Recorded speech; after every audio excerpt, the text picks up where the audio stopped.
Tonight's story takes us to a quiet coastal town in South Carolina, where a loving father vanished, and what investigators uncovered would expose a deadly family conspiracy.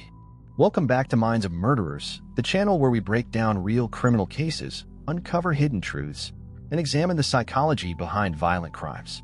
If you're new here, make sure you subscribe to Minds of Murderers and turn on notifications so you never miss a case. This is the murder of Leon Harrison Jr. Now let's begin. In March 2019, Georgetown, South Carolina appeared calm and picturesque on the surface. It was the kind of small coastal town where neighbors knew each other and families felt safe. But behind closed doors, something was very wrong. 32-year-old Leon Harrison Jr., a devoted father of two, had suddenly gone silent. According to the mother of his children, Leon had a routine he never broke. Every single night, without exception, he called his kids at bedtime. No matter where he was or what was happening in his life, that call always came. It was how he stayed connected.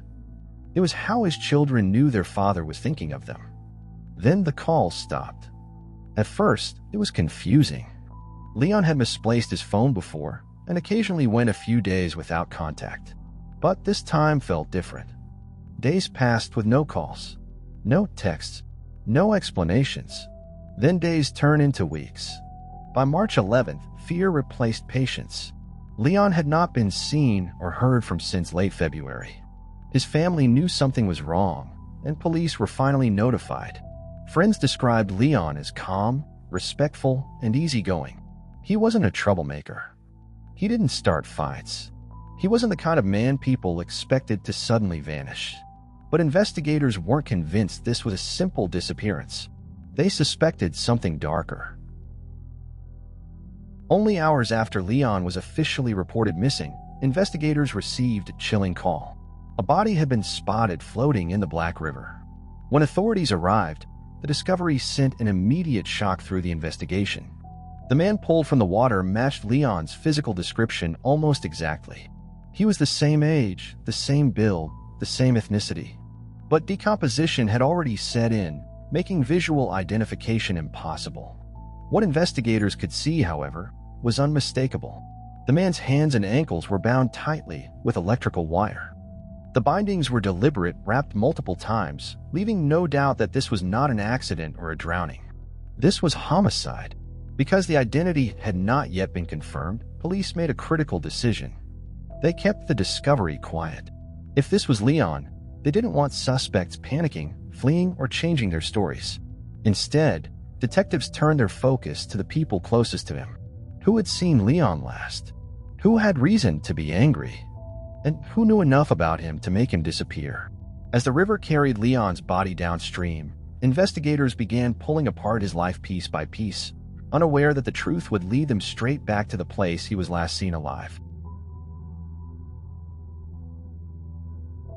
As investigators dug deeper, they quickly realized that Leon Harrison Jr.'s personal life was anything but simple. Leon was married to Tish Rue, but their relationship had been unraveling for some time. Infidelity, mistrust, and emotional distance had fractured marriage. At different points, the two separated, only to find themselves drawn back together again.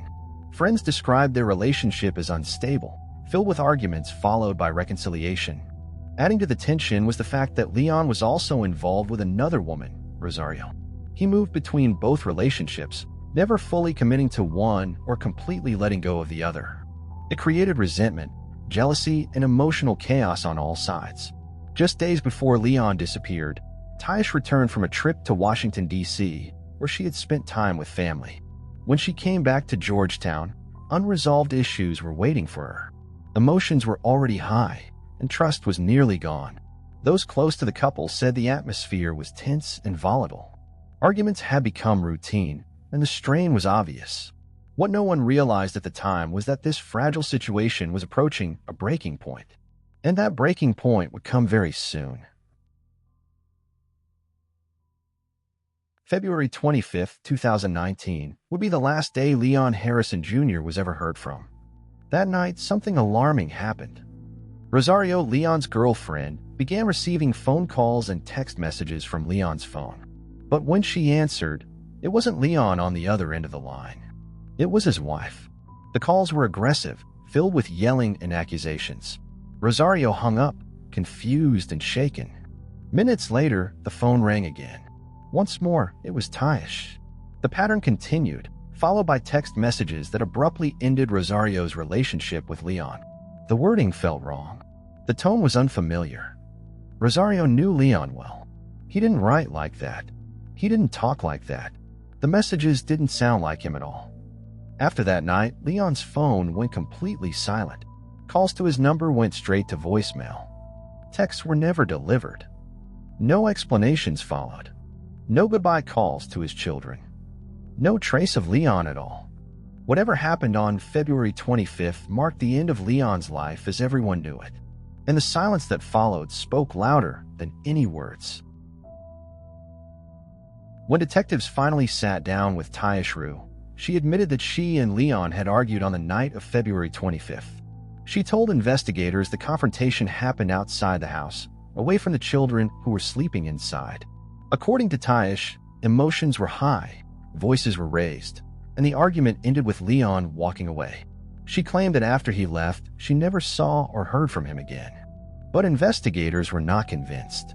They pointed out a critical fact. Leon had vanished immediately after that argument. No one else could confirm seeing him alive afterward. His phone had gone silent shortly after leaving the house. Detectives told Taish something she did not want to hear. She was likely the last person to see Leon alive. As word spread through Georgetown, rumors began to swirl. In a small town, secrets rarely stay hidden, and suspicion traveled fast. Whispers turned into accusations, and before long, many eyes were fixed on one place: the Rue family home. Investigators soon shifted their focus to Taish's brother, Alex Rue Jr. Witness after witness told police the same unsettling thing. Leon got along with almost everyone. He was well-liked, respectful, and avoided conflict, except with Alex. The two men had a troubled history. Arguments between them were frequent, and their relationship had, at times, turned violent.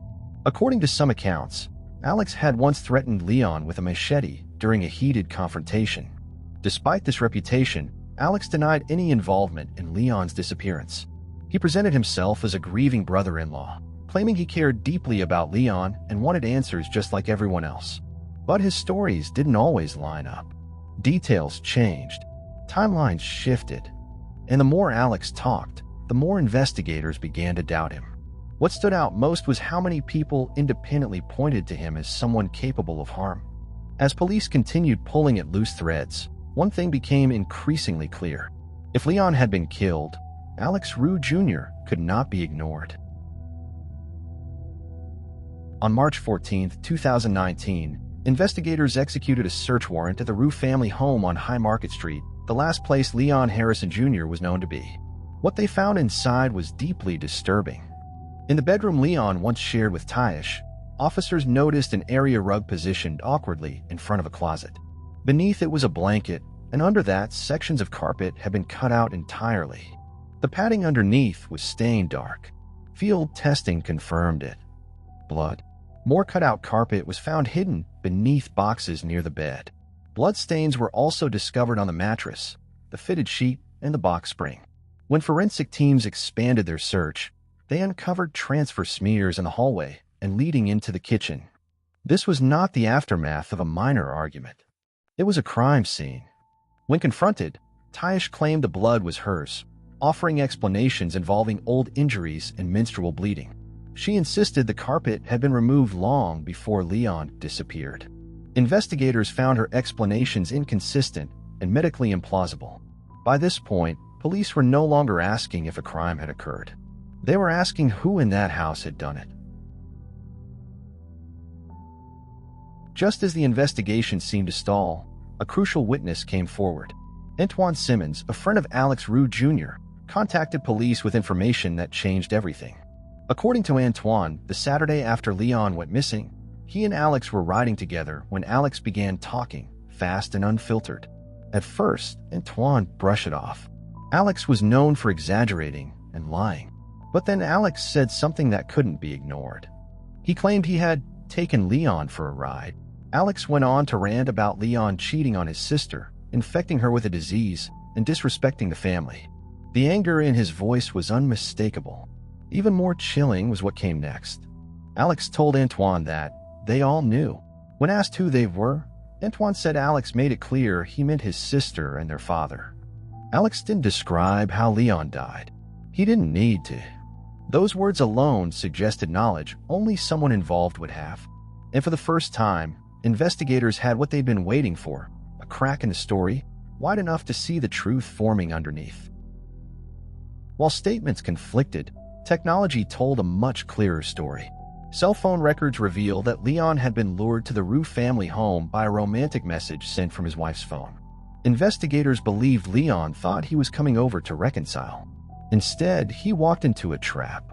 Phone location data placed Taish Roux, Alex Roux Jr., and their father, Alexander Roux Sr., at the house during the critical hours of February 25th.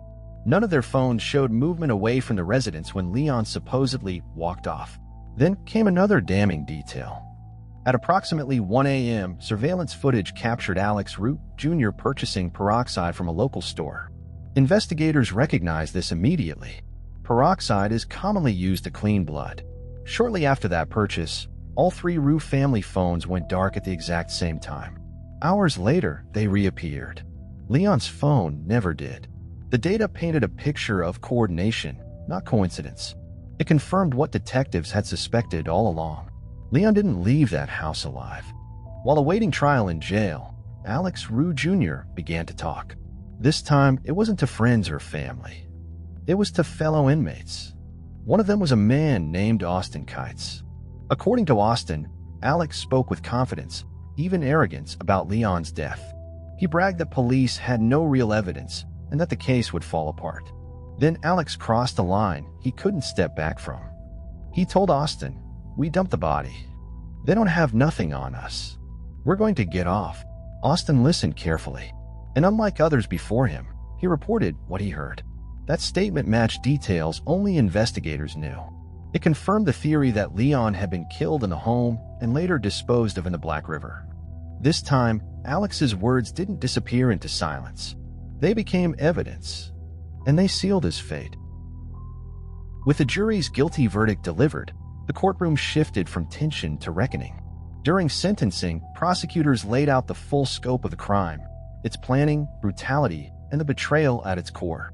They argued that this was not a crime of passion, but one of intent, deception, and calculated violence. Family members of the victims delivered emotional impact statements. Some spoke through tears, others through controlled anger. They described the sleepless nights, the unanswered questions, and the permanent absence left behind. The defense asked for leniency, pointing to the defendant's age, background, and claimed remorse. But the judge was unmoved. The sentence was severe, designed not only as punishment, but as protection. In the years that followed, appeals were filed, each challenging evidence, procedure, or testimony. One by one, they were denied. The conviction stood. Justice, at least in the eyes of the law, was final. Even after the trial ended, the case refused to fade away. Online forums dissected every detail. Armchair investigators debated motives. Some believed there were secrets never revealed in court. Others questioned whether anyone truly knew the full story. For the families, there was no closure, only survival. Birthdays passed without celebration. Holidays arrived with empty chairs. The echoes of that night lingered in quiet moments, in memories that could not be undone. This case became more than a crime. It became a warning. A reminder that danger does not always come from strangers. That trust can be weaponized, and that the people closest to us are sometimes the ones we least expect. If you or someone you know notices warning signs, manipulation, violence, escalating behavior, take them seriously. Because some tragedies don't begin with chaos. They begin quietly. And by the time the truth is uncovered, it's already too late. Cases like this leave us with more questions than answers. Behind every headline is a family forever changed, and a moment in time that can never be undone. While the courtroom may close and the verdict may be final, the impact of these crimes lives on long after the cameras are gone. If this story disturbed you, that's because it should. True crime isn't just about what happened. It's about recognizing the warning signs, the patterns, and the dangers that often go unnoticed until it's too late. If you want more in-depth true crime stories, psychological breakdowns, and chilling investigations, subscribe to Minds of Murderers and turn on notifications so you never miss an upload. Leave a comment below. Do you think justice was truly served in this case? Thank you for watching. Stay aware. Stay safe.